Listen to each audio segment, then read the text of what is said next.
నమస్తే welcome to yo-yo TV. దేశంలోని అతిపెద్ద నియోజకవర్గాల్లో ఒకటిగా అర్బన్ రూరల్ ఓటర్ల ఆధిపత్యం ఉన్న సెగ్మెంట్ మల్కాజ్గిరి. ఇక్కడ సెటిలర్లు పెద్ద సంఖ్యలో ఉండటంతో అభ్యర్థుల గెలుపోటములను వారే నిర్దేశిస్తున్నారు. భిన్నత్వంలో ఏకత్వానికి ఈ నియోజకవర్గం ప్రతీకగా నిలుస్తోంది. మల్కాజ్గిరి సెగ్మెంట్లో ఇప్పటి వరకు జరిగిన 3 ఎన్నికల్లో సంచలనాలు సృష్టించింది. ఇక్కడి నుంచి ఎంపీలుగా గెలిచిన వారికి దేశవ్యాప్తంగా కీర్తి ప్రతిష్టలు రావడంతో పాటు రాజకీయంగా ఉన్నత పదవులు దక్కుతాయన్న సెంటిమెంట్ నిజమవుతూ వస్తోంది. అలాంటి లోక్సభ స్థానంలో ఈసారి ఏ పార్టీ జెండా ఎగరబోతోంది?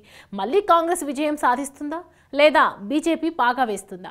రానున్న ఎన్నికల్లో మల్కాజ్గిరి స్థానం కనిపించబోయే పొలిటికల్ సీన్ ఏంటి? నియోజకవర్గాల పునర్విభజనలో భాగంగా 2009లో ఏర్పడిన మల్కాజ్గిరి సెగ్మెంట్లో ఇప్పటి వరకు జరిగిన 3 ఎన్నికల్లో సంచలనాలు సృష్టించింది. ఇక్కడి నుంచి ఎంపీలుగా గెలిచిన వారికి దేశవ్యాప్తంగా కీర్తి ప్రతిష్టలు రావడంతో పాటు రాజకీయంగా ఉన్నత పదవులు దక్కుతాయన్న సెంటిమెంట్ నిజమవుతూ వస్తుంది. భిన్నత్వంలో ఏకత్వానికి ఈ నియోజకవర్గం ప్రతీకగా నిలుస్తోంది.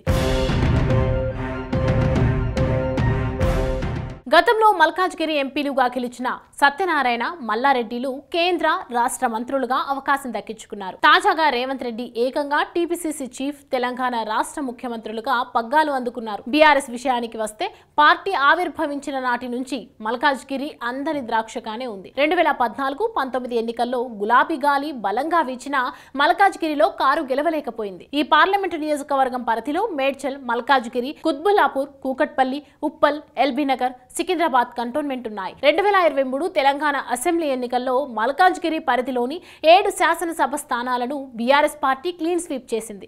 ఈ సెగ్మెంట్ పరిధిలో మొత్తం ఓటర్ల సంఖ్య 31,50,313 మంది. వీరిలో పురుషులు 15,11,910 మంది, మహిళలు 16,38,054 మంది. 2019 లోక్సభ ఎన్నికల్లో కాంగ్రెస్ అభ్యర్థి రేవంత్ రెడ్డికి 6,03,748 ఓట్లు, బీఆర్ఎస్ అభ్యర్థి మర్రి రాజశేఖర్ రెడ్డికి 5,92,829 ఓట్లు, బీజేపీ అభ్యర్థి ఎన్ రామచంద్రరావుకు 3,04,282 ఓట్లు పోలయ్యాయి.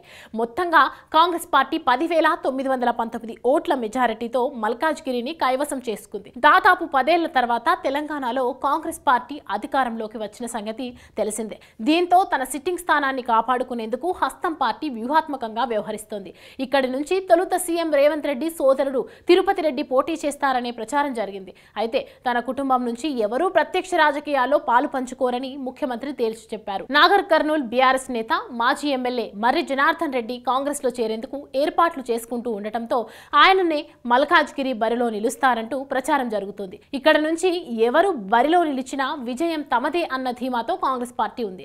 కాంగ్రెస్ పార్టీకి చెందిన సీఎం సిట్టింగ్ స్థానం కావడంతో పాటు కాంగ్రెస్ పార్టీ అధికారంలో ఉండటం, కాంగ్రెస్ పార్టీ ప్రభుత్వం గత ఎన్నికల్లో ఓటర్లకు ఇచ్చిన అభయ హస్తం హామీలను నెరవేర్చడం లాంటివి తమ పార్టీకి పార్లమెంట్ ఎన్నికల్లో విజయం చేకూర్చి పెడతాయని అంటున్నారు. ఇక బీఆర్ఎస్ విషయానికి వస్తే పార్టీ ఆవిర్భవించిన నాటి నుంచి మల్కాజ్గిరి అంతని ద్రాక్షగానే ఉంది. 2014-19 ఎన్నికల్లో గులాబీ గాలి బలంగా వీచిన మల్కాజ్గిరిలో కారు గెలవలేకపోయింది. ఈ టికెట్ కోసం మాజీ మంత్రి మల్లారెడ్డి కుమారుడు భద్రారెడ్డి ఆశించారు. కానీ ఎమ్మెల్సీ శంబీపూర్ రాజు పోటీలో ఉంటాడని ప్రకటించినప్పటికీ తిరిగి లక్ష్మారెడ్డి పోటీలో ఉంటారని కేసీఆర్ ప్రకటించడంతో అంతా ఆశ్చర్యానికి గురయ్యారు.